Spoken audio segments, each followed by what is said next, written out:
Hola, ¿cómo andan? Bueno, acá estamos para arrancar ya el cierre del sábado, que bueno, no sé, para nosotros, por lo menos para los Open House, fue un sábado así muy distinto, pero del cual estamos por ahora muy contentos, así que esperamos que para el resto también. Y bueno, ahora tenemos unas invitadas muy especiales, que es la primera vez que se suman a este Open House, y del cual estamos muy orgullosos que hayan querido sumarse con esta charla que creemos que va a ser muy interesante. Bueno, hola chicas y chicos, Martín, ¿cómo andás? Hola, ¿Todo bien? Hola, Hola, hola, hola. ¿cómo andan? Bienvenidos y bienvenidas a todos. Ah, Buenas, buenas. gracias. Bueno, acá voy a ir presentándolos un poco y presentándolas. Tenemos de la colectiva Ciudad del Deseo, tenemos a Elina Hernando, a Vicky Frascarelli y a Marian von Luken. Después tenemos una invitada especial de ellas, así que es invitada nuestra, por supuesto, también, a Luján Menassi, que creo que no forma parte de la colectiva, pero bueno, eso es una invitada de lujo de las chicas. Y a Martín Mota, que es otro amigo, colega, doctor en urbanismo, que va a estar acá también escuchando y tal vez nos ayuda un poco a apoyar con algunas preguntas o comentarios. Bueno, les voy a leer un poquito qué es esto de la colectiva Ciudad del Deseo. Ciudad del Deseo es una colectiva que reúne mujeres y personas disidentes con diversas trayectorias profesionales y militantes en busca de reflexionar en torno a los territorios, los cuerpos y las subjetividades desde una perspectiva feminista. Busca generar debates y nuevos diálogos en torno a los espacios que ocupan mujeres y disidencias en contextos urbanos con el fin de construir nuevos modos de devenir en un marco de efervescencia transfeminista que estalla cada uno de los ámbitos de la vida. La ciudad como construcción social no puede quedar afuera de esta pelea. Hoy Ciudad del Deseo es un espacio, plataforma de acción múltiple que impulsa una amplia batería de proyectos, como intervenciones en el espacio público, instancias de formación y reflexión sobre la forma que asume la ciudad desde un enfoque feminista, mapeos colaborativos sobre usos y experiencias urbanas, entre otras actividades. Es un poco la presentación de acá de la colectiva, y queríamos también un poco como invitada especial de las chicas y nuestra, un poquito introducir a Luján Menassi. Luján es socióloga, doctora en ciencias sociales, investigadora del CONICET, docente en grado y posgrado. Su tesis de doctorado trató sobre políticas y proyectos urbanos en las últimas décadas en la ciudad de Buenos Aires.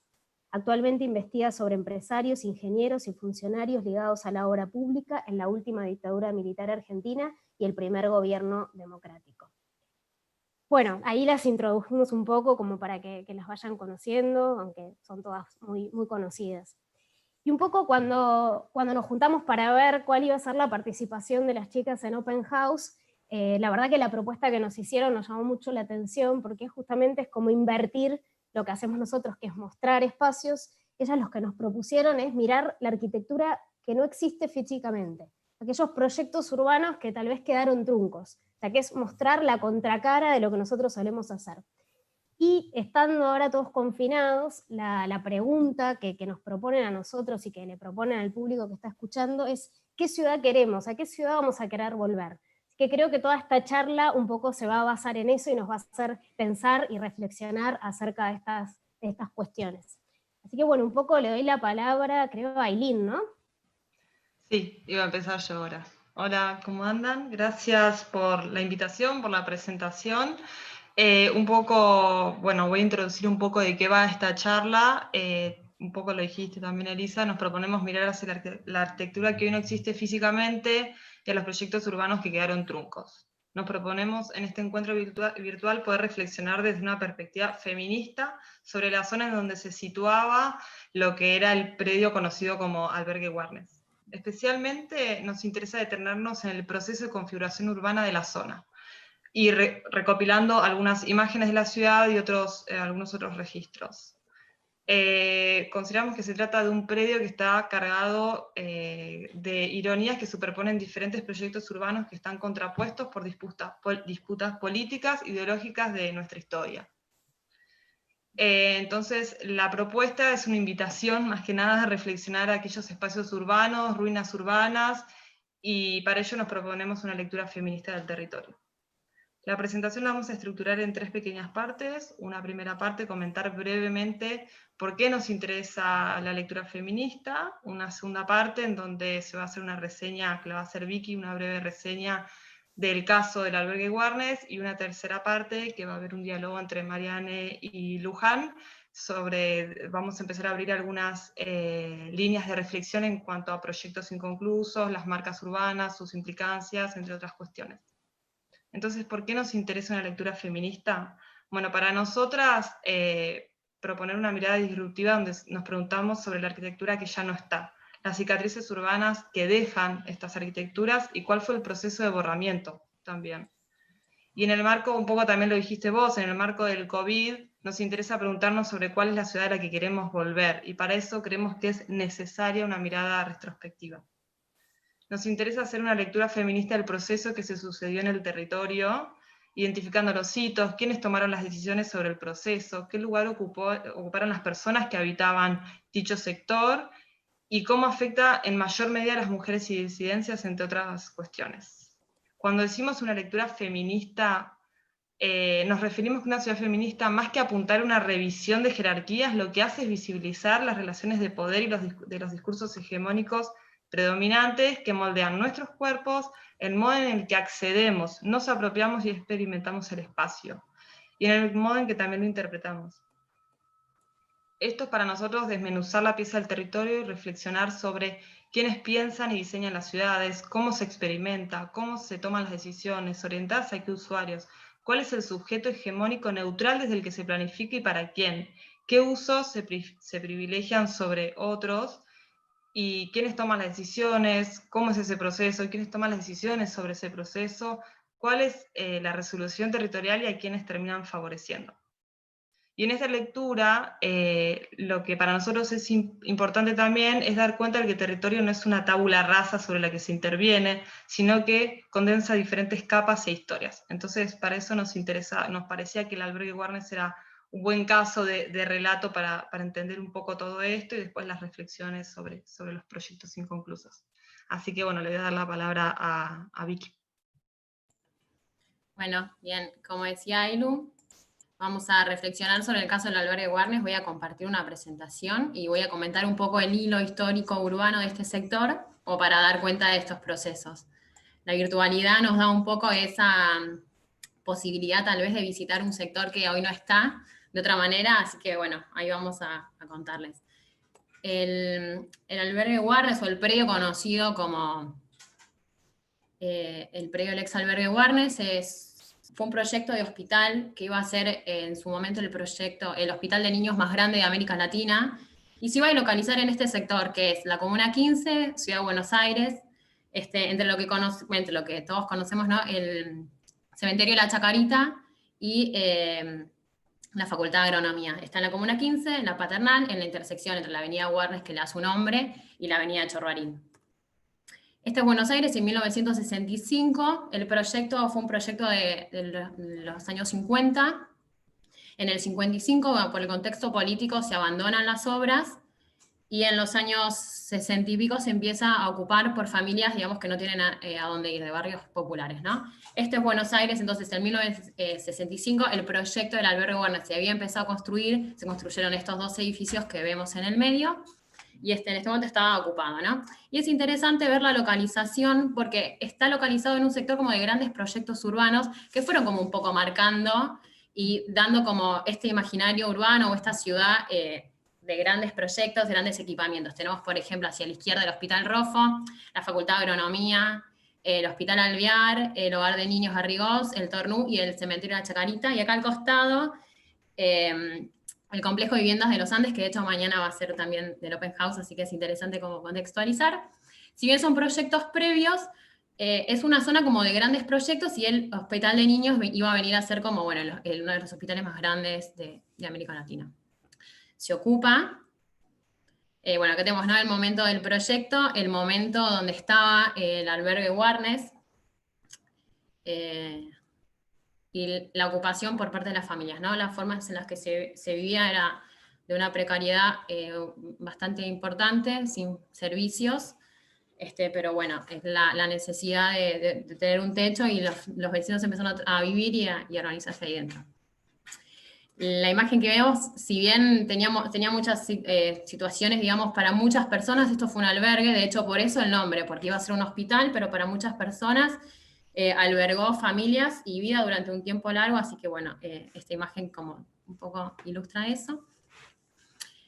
Situaciones judiciales de por medio, por supuesto. El predio se tiene que volver a sus iniciales dueños porque había sido expropiado, ya que no se llegó a realizar el hospital de niños. Entonces, la condición era se devuelve el terreno a sus antiguos dueños, sin personas y sin edificio. Entonces, posiblemente muchas personas que estén viendo ahora recuerden, porque esto fue muy conocido también en los medios, y se implosiona, se borra, se tira abajo el hospital, el albergue, y también por medio como de un gran como espectacularización, digamos. Esto, los vecinos, como se ve en esta imagen, también formaron parte, estuvieron presentes en este momento, políticos, medios y todos como para ver la demolición del albergue Warnes, que en un rato vamos a hacer un videito, lo vamos a ver y rememorar ese momento.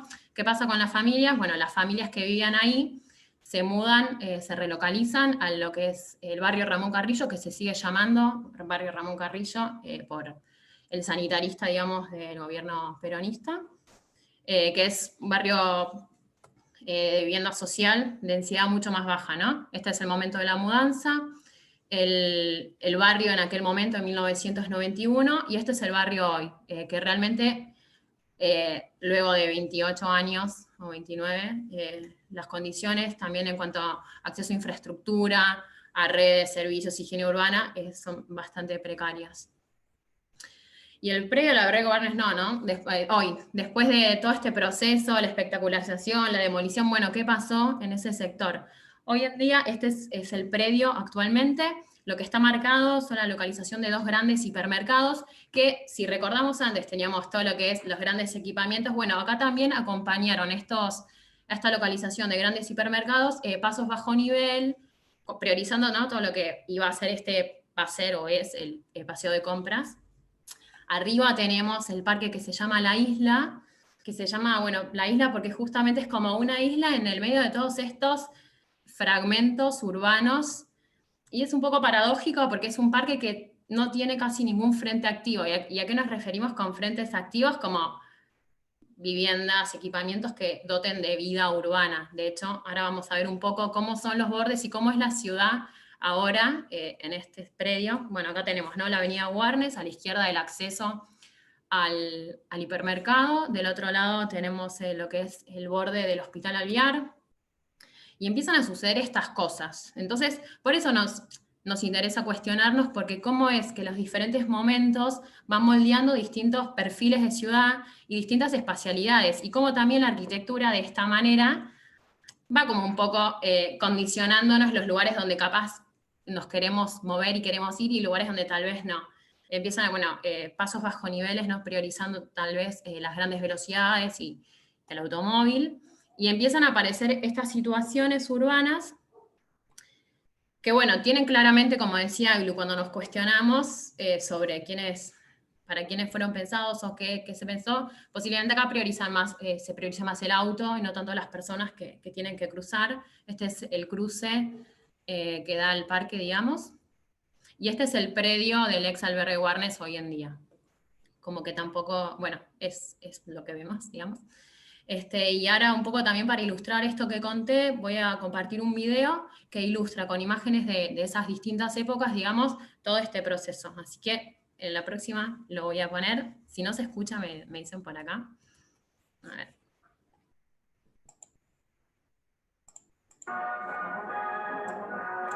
Ay. Ahí está.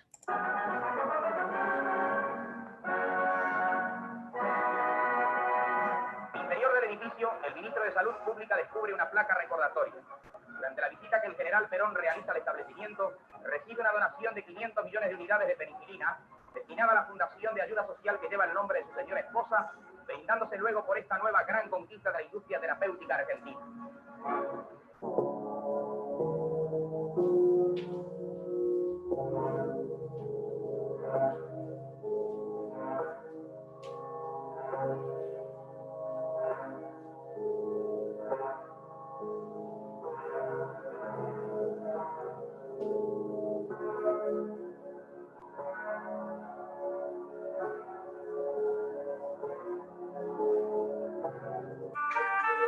El terreno es un enorme basural habitado por una repugnante cantidad de roedores.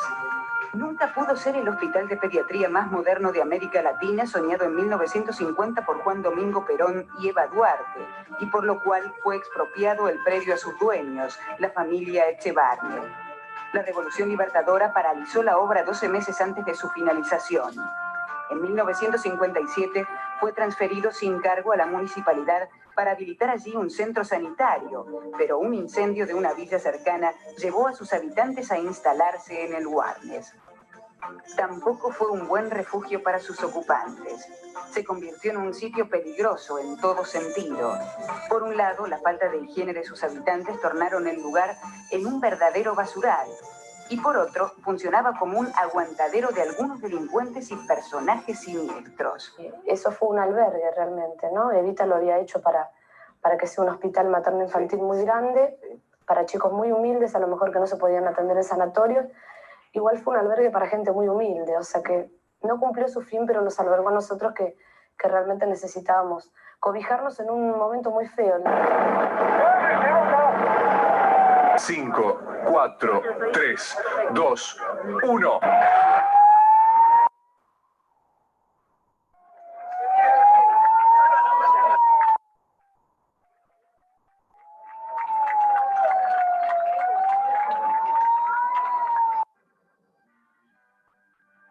Bien, y más allá de la nefasta historia del albergue Warnes, la demolición se convirtió en todo un espectáculo que congregó a 60.000 personas, más que un clásico de fútbol. Clausuramos con esto una etapa de las discordias y de los sectarismos y de los odios nacionales.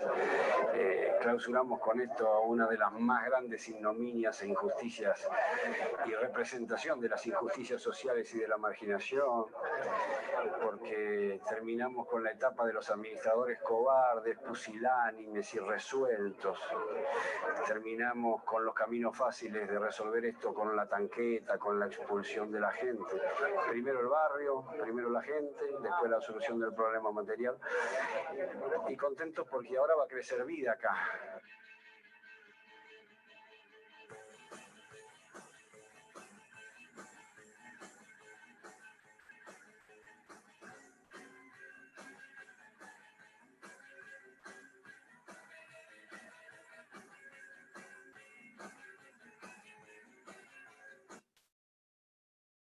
Bueno, ahí le paso la palabra a Mari. Bueno, me toca retomar después del video. Lo que queríamos generar un poco con este video era rescatar también la secuencia que contaba un poco Vicky, con imágenes significativas y contundentes, digamos, que también nos hablan, ¿no?, de cómo se construye el relato, ¿no?, más allá de los hechos que relataba Vicky, sino, bueno, cómo se construye simbólicamente también el relato sobre esa secuencia histórica. Y a mí me va a tocar, digamos, pasarle la palabra a Luján, que es nuestra invitada, que le invitamos para hablar, digamos, de esto que habíamos pensado, como bien decía Eli al principio, que sería como una propuesta inversa, ¿no?, a lo que es el Open House, que es pensar en aquellos edificios que no están, o proyectos urbanos que no se concretaron, o que se concretaron a medias, pero que también tienen su importancia, digamos, o son significativos, porque nos hablan de un montón de cuestiones que ahora nos va a ampliar Luján, que bueno, o sea, dar cuenta de un proyecto urbano, se haya llevado a cabo exitosamente o no, que eso siempre es relativo, ¿no?, nos abre como múltiples aristas para indagar, digamos, sobre una pieza de territorio, ya sea, digamos, cómo se piensa o se proyecta la ciudad en determinado tiempo, en determinado contexto, qué estética imperante, digamos, también prima en ese contexto, las estéticas también van cambiando, las temporalidades diversas que se condensan en un mismo territorio, los intereses, qué cuestiones se problematizan, qué imágenes de ciudad se están discutiendo, ¿no? Creo que en los relatos del videíto que les mostramos se ve un poco, digamos, eso también, ¿no? Qué imagen tenía esa pieza del territorio. Entonces, en ese sentido, como Eli les contaba un poco, el trabajo de Luján nos parecía interesante para pensar estas cuestiones, ya que, bueno, en su tesis de doctorado había trabajado también las derivas de un proyecto, digamos, y todo ese juego de intereses y actores que intervienen. Si quieren indagar también más trabajos de Luján, pueden buscarla en academia, es que son bastante buenos los trabajos y muy claros.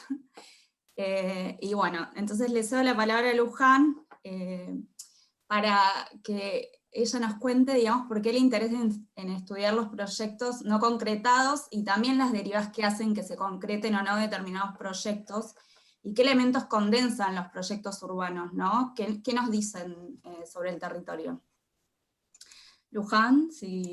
Gracias por la presentación tan favorecedora. Y también como, bueno, retomando lo que decías vos, Mari, y lo que decía Elisa al principio, sobre cómo, digamos, esta propuesta de mirar el albergue, cómo dialoga con el open house, yo también pensé en eso, como que hay cierta línea de continuidad en términos de que el open house propone abrir lo que está cerrado, y acá también es abrir la mirada, digamos, correrla también de ciertos sectores de la ciudad, mirar a otros sectores que no son tan mirados o tan problematizados. A lo mejor correrla es cierto de lo estéticamente aceptable o de del canon, digamos, de lo bello en términos de arquitectura, pero me parece interesante en ese sentido, que también se trata de abrir algo que de algún modo está cerrado y abrir la sensibilidad histórica también.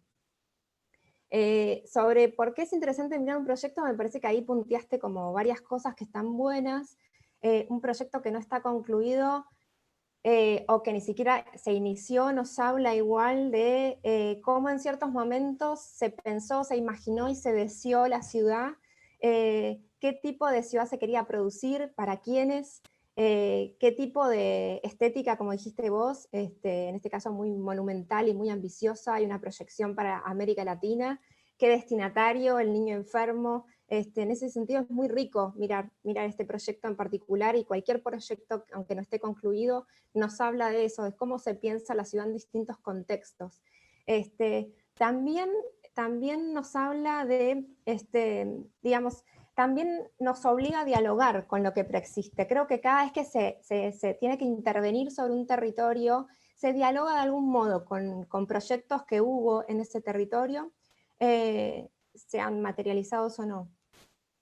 Se puede dialogar a lo mejor refuncionalizando un edificio que tiene hoy en día otro uso, se puede dialogar retomando partes o haciendo guiños a imágenes previas, y en este caso es muy fuerte el diálogo, porque el diálogo lo que busca es borrar lo anterior, hacerlo desaparecer, lo implosiona. Entonces es la búsqueda de una nueva imagen, me parece muy potente la imagen de la implosión, esa espectacularización del proceso, del borramiento. También me pareció muy rico, el video es muy rico, Grosso hablando de que allí va a surgir la vida posteriormente, es muy, y las imágenes que ustedes eligieron, digamos que a mi entender no dan cuenta de mucha vida, digamos, equipamientos muy pensados para el auto, un espacio de muy difícil accesibilidad. Yo cometí la osadía de tratar de ir en bici a uno de esos supermercados y tuve que subir puentes y bajar, nunca más voy a ese lugar, a pesar de que vivo cerca. Entonces esto de borrar lo anterior también me pareció, a través de esa implosión me pareció como súper rico, muy potente. Y también muy de la época, ¿no? Este borrón y cuenta nueva, muy 90s, muy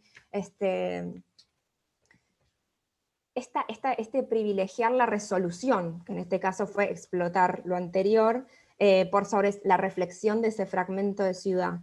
Y después otra cuestión que vos mencionaste, Mari, de por qué mirar un proyecto inconcluso, tiene que ver con que nos muestra la complejidad de la producción de la ciudad. Hay tanto proyecto inconcluso, hay tanta cosa que no se termina, que queda en el dibujo, que queda digamos, que queda en el papel o que se hace a medias, digamos, mucho más que lo que se termina efectivamente materializando, y eso da cuenta de lo complejo que es producir ciudad. Digamos, esas idas y venidas, esa sinuosidad en la producción de la ciudad, que tiene que ver bueno, con un montón de cuestiones. ¿Por qué se cae un proyecto? ¿Porque se desfinancia? ¿Porque hay desinterés? ¿Porque hay desidia? ¿Porque hay actores que se oponen? Y en este caso puntual toca como una fibra como muy sensible de la historia argentina, ¿no? Es un proyecto que se asocia al peronismo, entonces corrientes posteriores como quieren cortar o reconducirlo y terminan abandonándolo. Y ahí es como que se pone sobre la mesa otro tema, que es el vínculo entre proyectos urbanos o formas de producir ciudad y política, ¿no? Que son vínculos como muy complejos, como dice una investigadora que se llama Valent, son vínculos no lineales, no podemos subsumir ni determinada infraestructura o determinada estética a determinada corriente política, pero hay asociaciones, hay vínculos muy, muy complicados. Hay momentos en que determinados periodos políticos, determinadas corrientes, digamos, tienen cierta afinidad con determinada estética o determinada infraestructura, entonces se produce como ese contacto, y esa asociación existe en el imaginario y en la cabeza de muchos. Particularmente con el peronismo hay mucho edificio, hay mucha obra asociada a ese periodo, y también por eso hay mucha voluntad de modificar, de quitar el busto, de quitar el nombre, de cambiar la estética de determinados lugares. Así que me parece que también pone sobre la mesa ese tema del vínculo entre técnica y política, por decirlo de algún modo. Y también muestra lo disputado, lo peleado que es el territorio. Después, sobre esto de la complejidad de producir ciudad, de intervenir sobre la ciudad, se disparan dos cuestiones. ¿Por qué es complejo producir? ¿Por qué es complejo intervenir sobre la ciudad? Y ahí, digamos, pensaba dos cositas. Por un lado, porque la producción de ciudad es siempre colectiva. Siempre intervienen un montón de actores distintos, con intereses distintos, con ideas, imágenes, destinatarios distintos. Acá había un dueño de un predio que fue expropiado, un proyecto político que quería como proyectarse con una gran obra, digamos, arquitectos que la proyectaron y que probablemente también tenían su corazón puesto en esa proyección, y después otro proyecto político que busca truncarlo, y después ocupantes que en el uso le modifican el destino a ese predio. Entonces, me parece como que se ve muy bien el carácter colectivo de la producción de ciudad, colectivo, complejo, digamos, que nunca termina siendo lo que ninguno de esos actores quiere, termina siendo como un poco de cada uno, esto que decía Mari de las capas, ¿no? Hay huellas de todos ahí. Y después también muestra esto que mencionan algunos autores de los tiempos largos de la ciudad, ¿no? Porque el edificio permanece ahí mucho tiempo, no sé, 40 años o un poquito menos, y como que la piedra dura, y nos habla de otras épocas, de otros equipamientos pensados en otros periodos, pero también permite estas reutilizaciones. También nos habla de los tiempos largos que suponen estos proyectos, de las inversiones importantes, y cómo, bueno, los recambios políticos son mucho más veloces que los recambios de esos, que la posibilidad de modificar materialmente la ciudad. Entonces, digamos, lo que termina mostrando es que la ciudad es como un objeto muy poco maleable, muy poco dócil, porque esto es colectivo, pero a la vez es material, ofrece resistencia. Me interesa volver sobre la imagen del edificio, que a mí me parece como muy monumental, muy pretencioso, porque da cuenta, bueno, de cierta imagen de ciudad. Aparte, Ciudad de Buenos Aires es un lugar bastante, no era un borde de la ciudad, era como una parte bastante integrada de la ciudad. Esta voluntad de proyección a Latinoamérica no es solo la infraestructura que se construye, son las imágenes que se movilizan respecto a determinado gobierno, determinado rol del Estado, determinado ciudadano. Digo, moviliza un montón de imágenes y es muy monumental lo que se pretendía, y por eso creo que también es tan monumental el modo en que se destruye eso. Digo, creo que hay como un diálogo entre esa implosión tan espectacular y la monumentalidad que buscaba tener ese equipamiento. Y en el medio de esos dos momentos, esas formas de producir o intervenir en la ciudad tan distintas, tan contrapuestas, en el medio están los escombros, los roedores y esos habitantes a los que se le atribuye la culpa de no sostener condiciones de higiene, ¿no? Con esa carga valorativa tan negativa. Me pareció muy rico el video en ese sentido. Y bueno, lo feo, lo sucio, lo malo, ¿no? Era todo junto ahí.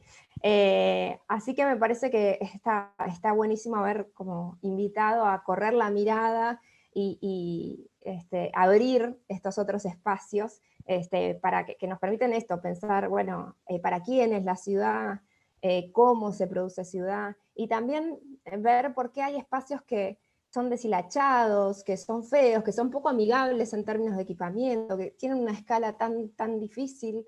Así que bueno, perdón, esas eran una serie de reflexiones así medio desilvanadas a partir de lo que dijo Mari, a partir de lo que plantean con el video y proponen las chicas. Bueno, está buenísimo todo esto que decís, y lo pienso muy en relación a un montón de cosas que pensamos en Open House. A ver, esta relación que veíamos, Open House parece ser un festival que por un lado abre las puertas y parece un festival simplemente recreativo, pero por otro lado algo que nosotros siempre decimos es, bueno, en esta actividad hay un montón de cosas que queremos visibilizar y queremos que a partir de eso el ciudadano empiece a conocer, por un lado, la arquitectura o los procesos urbanos, para que de alguna forma ese conocer le permita el día de mañana poder tomar decisiones como ciudadanos, en el rol que le toque, ya sea en el ámbito privado, público, o como usuario, o como lo que fuera.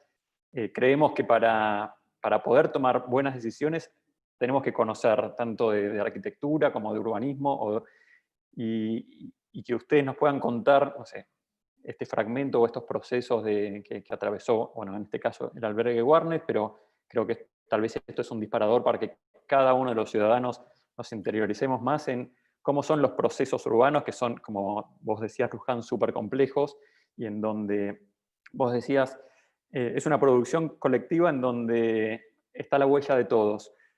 Pero en realidad no sé si están de todos, sino de algunos, y tal vez puede ser algo aspiracional a que realmente haya una huella de todos, en donde este todos también incluya a quienes muchas veces no pueden tomar decisiones o no se los escucha. Y creo que, no sé, volviendo a la pregunta inicial que ustedes nos planteaban, ¿a qué ciudad queremos ir? Y tal vez queremos ir a una ciudad en donde se escuche no sé, la opinión de todos los ciudadanos empoderados de alguna manera, ¿no? Creo que todo esto que decís tiene que ver un poco con esto que para nosotros es muy propio de lo que pensamos siempre desde Open House. Así que, no sé, este vínculo que parecía al principio tal vez como cosas opuestas, la arquitectura que ya no está y nosotros mostrando la arquitectura, en realidad está todo vinculado, no sé, y me encanta que a partir de este diálogo con ustedes visibilicemos un montón de cosas de las que siempre hablamos y tal vez a veces nos cuesta ponerlas en la mesa.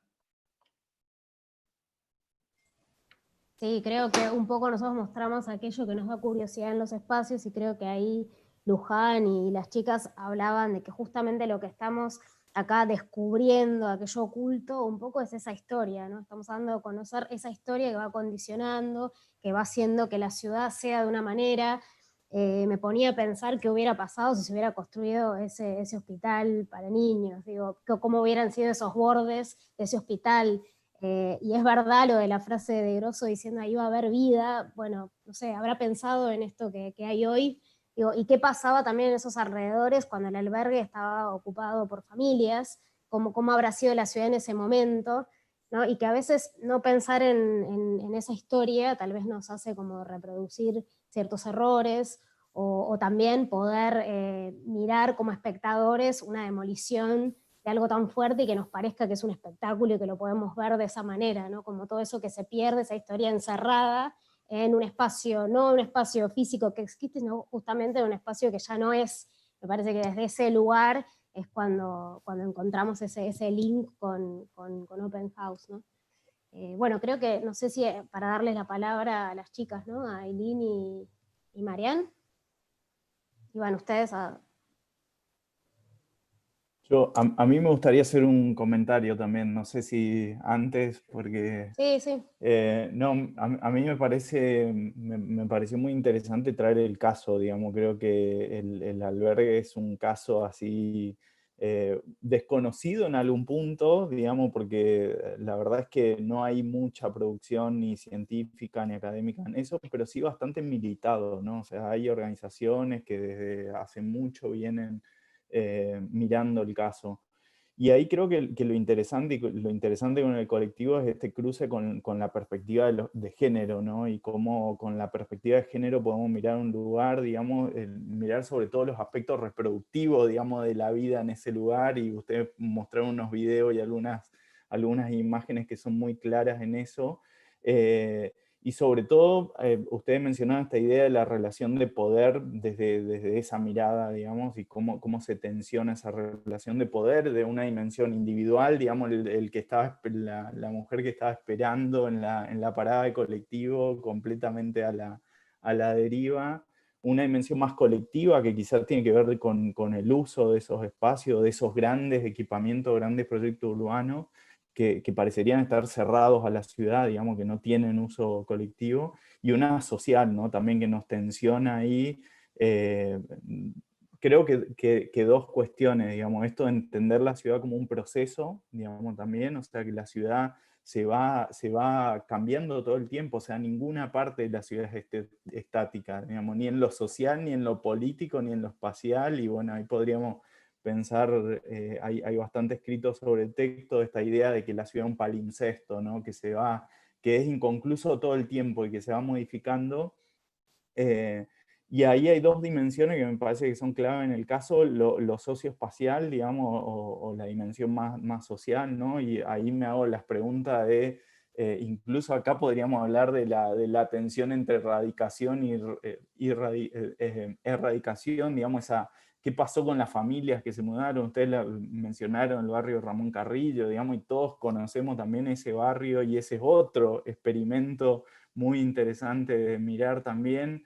Ahí hay bastante producción, ¿no? El Collective .6, bueno, Zaida, Mushi, Josep María Montaner con su libro Arquitectura y Política, digamos, cómo tensionan esta idea de mirar a la ciudad. Y después la otra es la política, ¿no? Que ahí me parece, también Luján se refirió a este contexto de los 90, el neoliberalismo, los grandes proyectos urbanos, digamos, esta idea de que acá, lo mencionaron ya dos o tres, ¿no? Lo de Grosso y ahora va a crecer vida acá, digamos, como que todo ese contexto muy noventoso, que fíjense que se repite hace 2 años con la demolición del Elefante Blanco, digamos, o sea, ahí hay una historia, el Elefante Blanco, otro edificio de la misma época, digamos, no tan, pero sí hay con mucha relación, digamos, y esta idea también de la ciudad que no fue y que después pasa a ser otra cosa, en ese caso reemplazado por un edificio público, pero que también tiene baja accesibilidad, digamos, ahí hay que chequear un poco qué tipo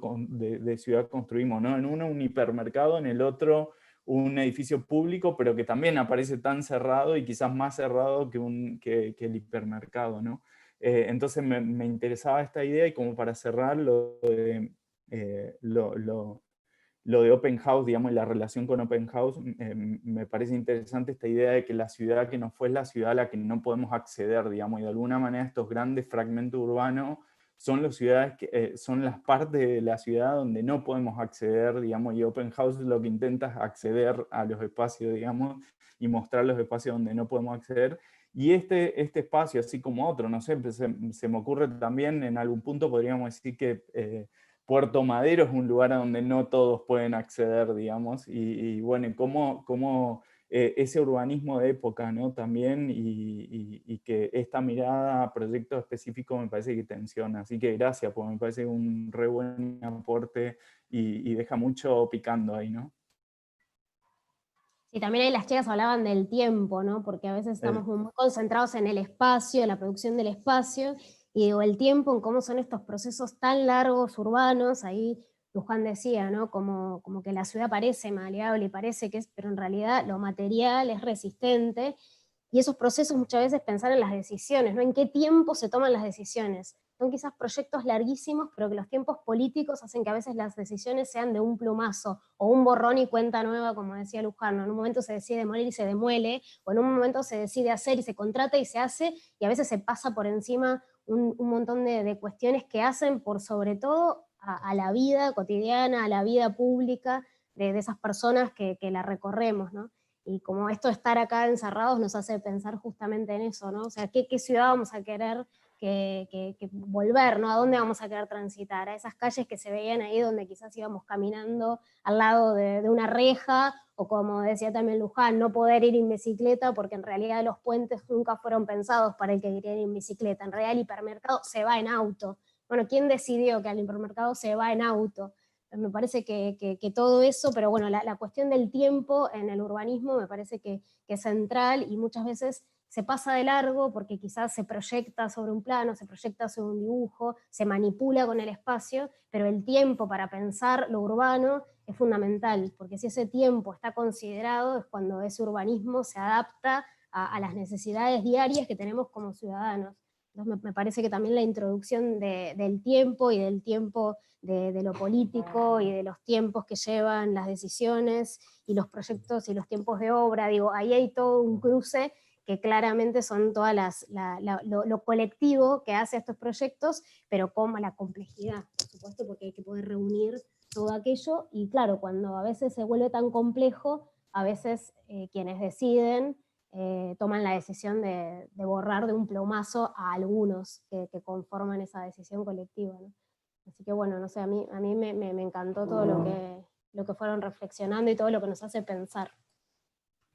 Sí, yo quería agregar algo más que me interesaba con respecto al acceso, ¿no? Cuando pensamos en el acceso, creo que también se fue viendo en toda la exposición, y también tratamos de dar cuenta un poco de eso. ¿Quiénes acceden a los centros urbanos y quiénes terminan teniendo que estar desplazados? ¿Quiénes acceden también quizás a mostrar, no sé, la arquitectura de la ciudad hegemónica? ¿Qué otros modos de habitar no están ocupando ciertos espacios de discusiones académicas? Entonces me parece que el tema del acceso, no solo de quiénes acceden al centro de la ciudad, quiénes acceden a un hipermercado, cómo acceden a un hipermercado, sino termina dando cuenta de para quién termina siendo esa ciudad, ¿no? Y para quiénes terminan siendo las discusiones, quiénes... Digo, nosotros venimos un poco a contar acá todo este relato, pero también hay quizás una población que no accede quizás a esos espacios de mostrar otras formas de habitar o de poder dar ciertas discusiones. Entonces también discutimos sobre esto que hablábamos de los relatos y la hegemonía también de la palabra, de las decisiones, de los espacios, de la visibilidad, ¿no? Acá veo algunas preguntas así del público, y una, por ejemplo, no sé, pero la podemos tal vez contestar entre todos, es ¿qué aporta una perspectiva de género en el estudio de una arquitectura que no fue? No sé, acá me van llegando preguntas así. No sé si alguna la quiere arrancar a contestar o... Yo un poco lo que iba a decir, y que capaz linkea con esta pregunta, es que el pensar a veces la ciudad en neutro, los sujetos neutros no existen en verdad, es una identificación de un neutro, un modulor, para quienes estudiamos arquitectura. A veces trae como resultado ciertas resoluciones territoriales como las que vimos, ¿no?, en las imágenes. El hipermercado, el que llega en auto, pero después tenemos una plaza deshabitada al lado, unas calles por las que nadie quiere caminar, unos cruces por los que ir en bici es un bajón. Entonces, la perspectiva feminista, la perspectiva de género en la lectura de la ciudad y de la arquitectura invita como a abrir ese abanico. No es neutra, ni la ciudad es neutra, entonces no todos, ni todos la percibimos igual, ni la arquitectura es neutra. ¿Qué espacios destinamos para qué y para quiénes? Entonces, como abrir un poco el abanico de las personas que vamos a habitar y vivir, y dotar de vida también esos espacios y verlos como en su diversidad, como que creemos que desde ese lado, por un lado, está el aporte. No sé si alguna de... Sí, creo que también hay algo que no, o sea, la arquitectura feminista o el urbanismo feminista no es un producto o un decálogo, sino también es un poco el lente con el que miramos o desarmamos o miramos o quién, o sea, qué es la prioridad también para nosotros y en esa producción de ciudad. Entonces creo que es más disruptivo, no es un modelo de ciudad, sino es la construcción colectiva y reconocer que es una construcción colectiva compuesta por diferentes colectivos y no tiene, como dice Vicky, digamos, este sujeto neutro para el cual se planifica o se piensa. Exacto, en línea con las chicas, implica como dar cuenta de esta diversidad, digamos, más allá de las mujeres, por así decirlo, digamos. Implica pensar en las relaciones de poder y en términos de diversidad. Entonces, por eso proponemos también una lectura mucho más compleja, digamos, de esto de desmenuzar un territorio. Porque el territorio sea pensado para un sujeto neutro o con una linealidad, ya incorporando la dimensión temporal, es una ficción, digamos, proyectual. Entonces, en ese sentido, es que a nosotros nos inquietaba, digamos, hacer este abordaje, y por eso pensamos que es un aporte.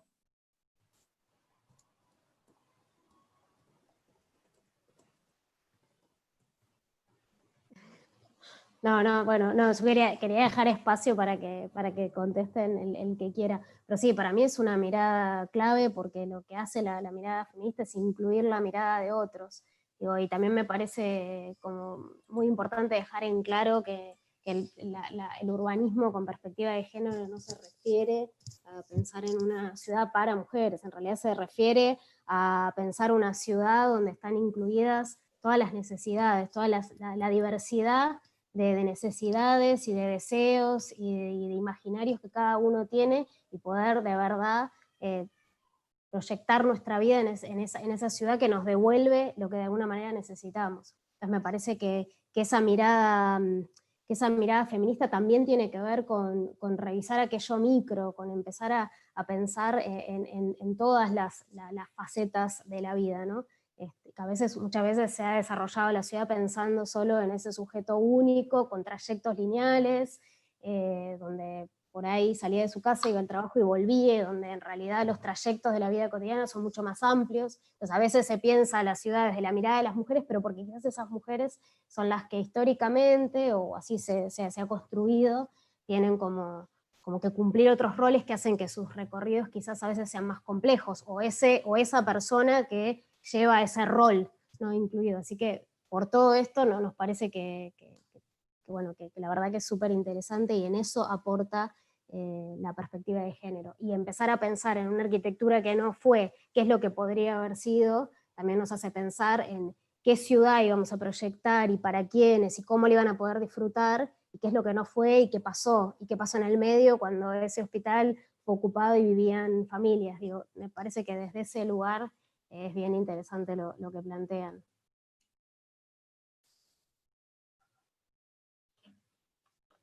No sé si hay alguna pregunta ahí más del público. A ver, es que no a ver, me dicen acá que hay más preguntas por el chat. ¿Cómo se puede replantear el acceso a la posibilidad de decidir urbanísticamente? Es decir, que el que decide es solo aquel que accede a proyectar.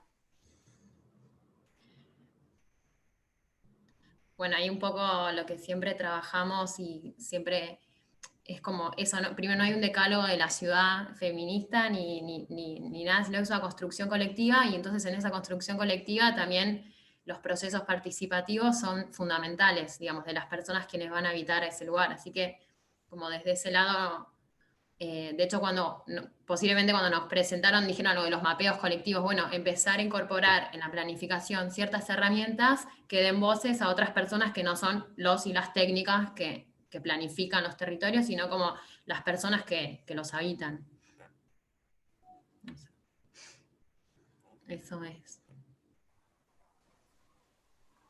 Perdón, también sumo, ¿no? Vinculando con la pregunta anterior y también con una cosa que dijo Martín, ¿no? No es casual que la invitada de ese programa haya sido una mujer, una habitante del complejo, este espacio tan de la reproducción y de la supervivencia casi, y quiénes van a defenderlo, digamos, no me sorprende que haya sido una mujer la que esté ahí poniendo la cara y vestida de blanco, ¿no? En contraposición a los roedores que habían puesto antes. Me había quedado picando esto del espacio y la reproducción y la mujer que va a, digamos, a explicar que era un albergue, un cobijo.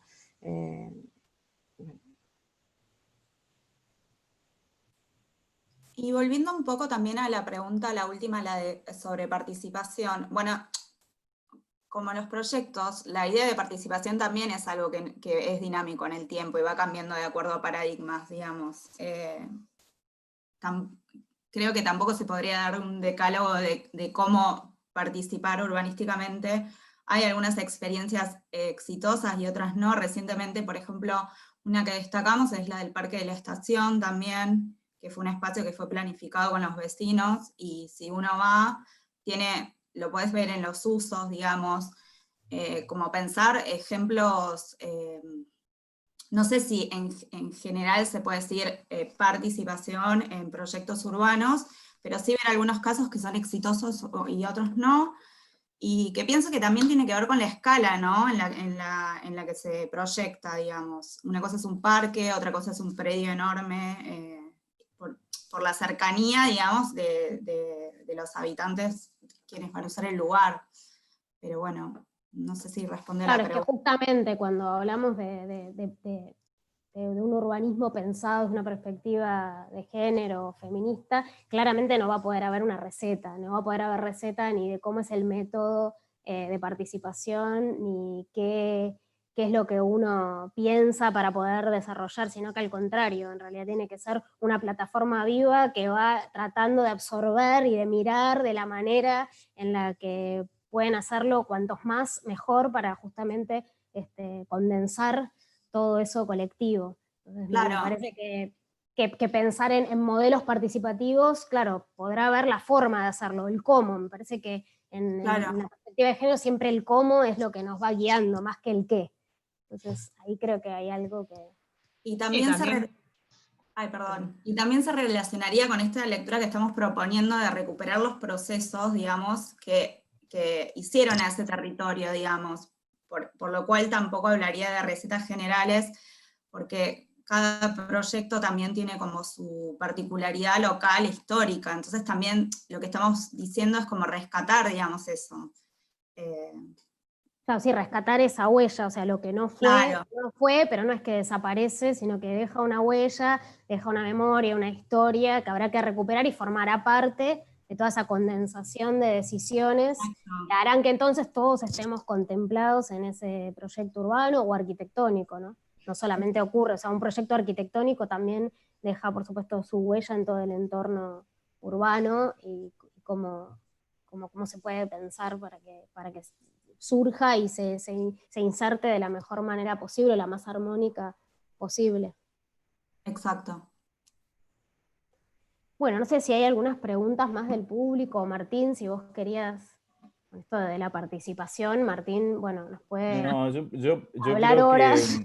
Que, sí, me parece que todos los temas son, ¿no? Como para hablar bastante, y creo que también digamos, lo que queda bastante expreso es cómo meternos a mirar desde una cuadra, digamos, de ese sector, a mirar todo el sector, podríamos cruzar un montón de dimensiones y de cuestiones que me parece que la reflexión nos llevaría a entender que esa no es la ciudad que queremos, ¿no? O sea, y que un poco la atención de pensar la participación, la atención de pensar con perspectiva de género ese territorio, digamos, la decisión de meternos con dimensiones políticas, digamos, y con lo temporal de ese territorio me parece que es clave, porque no olvidemos, y así como planteaba Luján también, había familias viviendo ahí que después se fueron a otro lado, que hoy están viviendo en una situación terrible en ese otro lado, digamos, y mientras tanto está funcionando ahí un hipermercado, digamos. Entonces,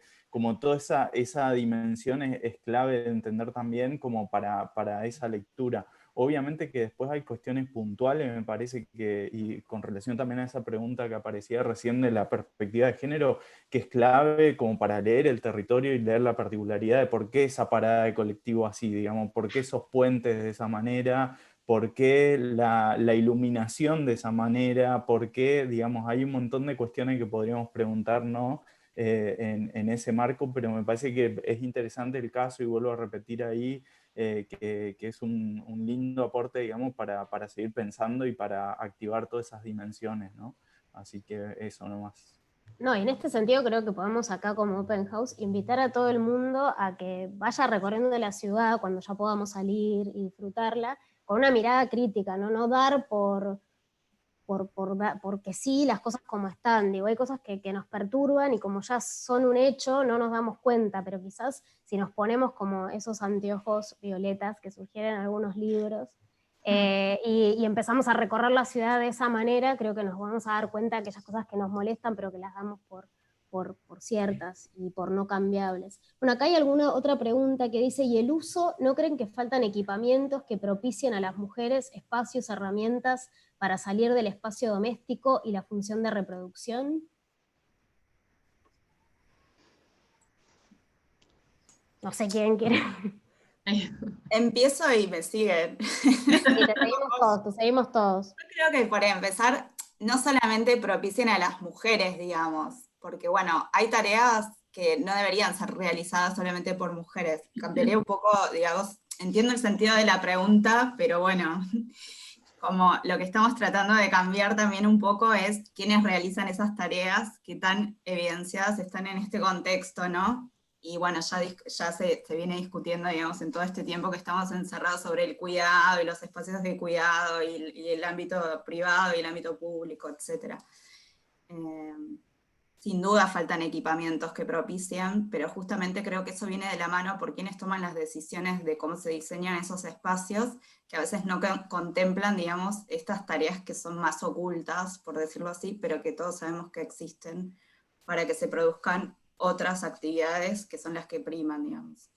Hay ahí, digamos, como que también entiendo que tiene que ver con una invisibilización, digamos, de las tareas de cuidado. Sí. Sí, quizás equipamientos que incluyan esos tiempos urbanos que necesitamos resolver más que espacios para mujeres, ¿no? Espacios que contemplen Claro. Esa diversidad de tiempos, de recorridos. Los recorridos, pero creo que es eso también, que tiene que ver con quiénes, o sea, diseñan esos espacios, digamos, claramente, digamos, cuáles son las voces, o sea, a veces como que se desconocen en esos usos, esos recorridos, esas movilidades particulares, digamos, que no son de la casa al trabajo solamente, digamos. Exacto. No, prevalece la mirada más productiva, digamos, ¿no? Sobre todo. Sí, eso iba, porque... perdón. No, una cosita muy chiquita. A veces no es que es el diseño, no es que alguien diseñó a propósito para algo como que no esté bueno para alguien, sino, por ejemplo, en el caso que estudiamos, primó una decisión productiva, o sea, se puso un hipermercado porque iba a ser un equipamiento público que posiblemente después no se podía financiar o no se quería financiar, bueno, otras cosas, pero ahí primó un uso productivo, una mercantilización tal vez para... Entonces a veces es como el diseño y también quién toma las decisiones o con qué herramientas se pueden tomar decisiones. Yo quería agregar, y que estaban ahí ustedes enunciando la perspectiva de la movilidad también, ¿no? Y cómo, digamos, hoy ustedes planteaban, quise ir en bicicleta y no pude, digamos, pero ¿y qué pasa si quiero ir caminando? Peor, digamos, todavía. O sea, creo que ese es el gran desafío también que tienen estos grandes equipamientos urbanos, ¿no? En donde siempre están, porque recuerdo el plano este que mostraron recién de todo el área, digamos, con agronomía, con chacarita, digamos, son grandes equipamientos en donde creo que nadie se imagina caminando por ese borde porque es algo insólito, ¿no? Y creo que hasta en bicicleta uno dudaría de pasar por ahí, digamos. Entonces, me parece que la dimensión ahí de la movilidad, de cómo está preparado el espacio, digamos, para la movilidad, aparte de lo que mencionaban, ¿no? de la cotidianidad y de la necesidad de moverse, digamos, por hacer actividades, pero me parece que es clave también mirar eso y cómo están diseñados y qué propuesta espacial tiene, qué ciudad quiere construir eso, digamos, es un bloque donde nadie puede acceder y donde en general pasamos rápido para ir a otro lado, ¿no? Pero a veces la reflexión arquitectónica, eso es bueno, si tenía que estar el hipermercado por alguna decisión también, ¿cómo son los bordes de ese hipermercado? Si tiene que haber una fábrica, como hay en la zona sur un montón, o grandes predios gigantescos, bueno, ¿cómo tienen que ser esos bordes para que eso no ocurra y aún así que pueda seguir estando tal vez esa fábrica o ese hipermercado? Digo, también es como buscarle la vuelta al cómo de las cosas. Si simplemente pensamos en hacer el hipermercado y nos quedamos ahí, creo que hay como una reflexión también profesional de cómo se hace ese edificio, esa pieza arquitectónica y cómo se planta cuando está inserta en el tejido urbano de la manera en la que está. Y acá hay barreras físicas y simbólicas, ¿no? Claro, sí, el sur de la ciudad, si pensamos en Comuna 8, digo, la cantidad de barreras físicas que existen, incluso cuando son grandes espacios verdes, que uno diría es el espacio para compartir, para estar, y sin embargo termina siendo una barrera física que transforma al sur de la ciudad en una parte de la ciudad no peatonal, absolutamente, o que nos refleja la imagen de otra cosa que el estar dentro de la ciudad, que muchas veces hay gente que no considera hasta ni qué es la ciudad de Buenos Aires. Digo, hay como algo muy extraño en lo que ocurre en Comuna 8. Y acá hay otra pregunta que dice si consideran que hay materialidades o texturas feministas. Esto debe haber sido una arquitecto que por ahí fue para ese lado. ¿Quién responde? No sé si hay, es que es un poco lo que habíamos dicho antes, no es que hay un decálogo o es un producto, digamos, pensar en una perspectiva feminista de la arquitectura del urbanismo, sino da cuenta más de los procesos, de las personas, y la materialidad feminista va a ser la que surja de esos procesos y la que surja, que sea más democrática y que sea más diversa. Yo no sé si es una materialidad en particular, me parece que justamente damos vuelta a esa pirámide, digamos, ¿no? La que se adapte, la que tenga que ser necesaria. La que tenga que ser necesaria y la que se defina colectivamente, es un poco lo que decía Luján, ¿no? La ciudad es una producción colectiva, entonces la materialidad, o sea, lo físico va a terminar siendo un poco digamos, la conclusión de eso, ¿no?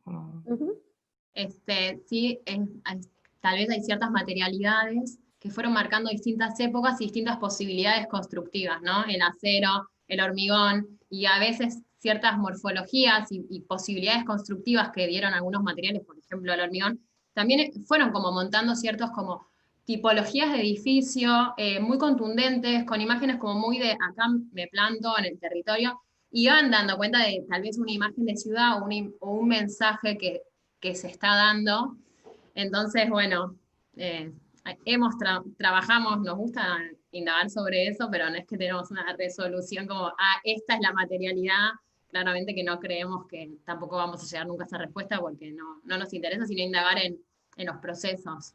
Claro, es que es la materialidad en función de eso, ¿no? Digamos. Es algo que me hace pensar en los procesos constructivos, ¿no? ¿Quiénes construyen eso y cómo podemos adaptar esos procesos para que la mano de obra de esos procesos constructivos tal vez estén incluidos y no sea un proceso constructivo que quizás deje afuera a una serie de personas que trabajan en ese rubro? Digo, también podría dar a pensar como en ese sentido.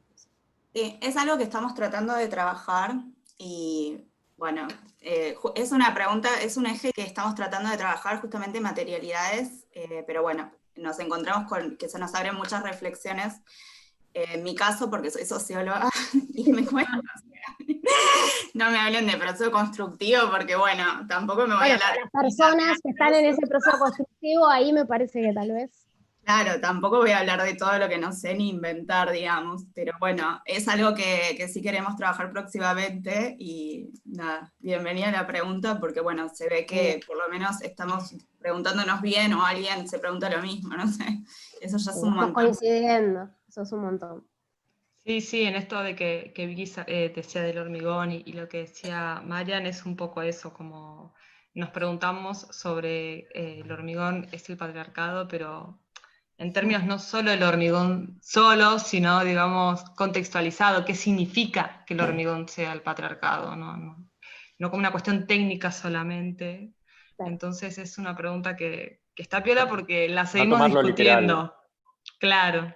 Claro, es como para, creo que el que lo hizo fue para dar pie a toda esta conversación. Sí. Me parece que lo hizo con mucha Está bueno. aplicación. Bueno, no sé si hay más preguntas o si alguien quiere decir algo, pero bueno, siendo ya 7:30, quizás ya es hora podemos ir cerrando. de cerrar y descansar también de todo este día de Open House. Y bueno, nada, les queríamos agradecer, la verdad que un placer armar esta charla, un placer ya cuando nos encontramos a un poco empezar a pensarla con ustedes, bueno, no la pensamos nosotros claramente, pero sí a este intercambio que tuvimos una primera vez. Y bueno, también agradecer a Martín, que se sumó acá. Gracias, Martín. No, gracias a ustedes, muy interesante, muy interesante. Al colectivo, muchas gracias. Bueno, y avisar que mañana seguimos con la programación de Open House, desde las 11 de la mañana, que vamos a arrancar con Casa Holmberg, una programación parecida a la de hoy, con 8 edificios, así que a todos los que quieran los vamos a estar esperando, otros vivos, y bueno, seguir mostrando un poco arquitectura, debatiendo, hablando, bueno, invitarlos a todos a seguir participando. Y bueno, y también agradecerles, chicas, de mi lado también, porque bueno, muy contentos de tenerlas en nuestro panel. Gracias a ustedes. Gracias por la invitación. Y las invitamos mañana a 6:30 al cierre, en la que van a estar todos los anfitriones y bueno, todos los que estamos acá presentes, para ver qué más surge de todo este fin de semana de Open House. Bueno, muchas gracias. Bueno. Gracias. Chao, gracias.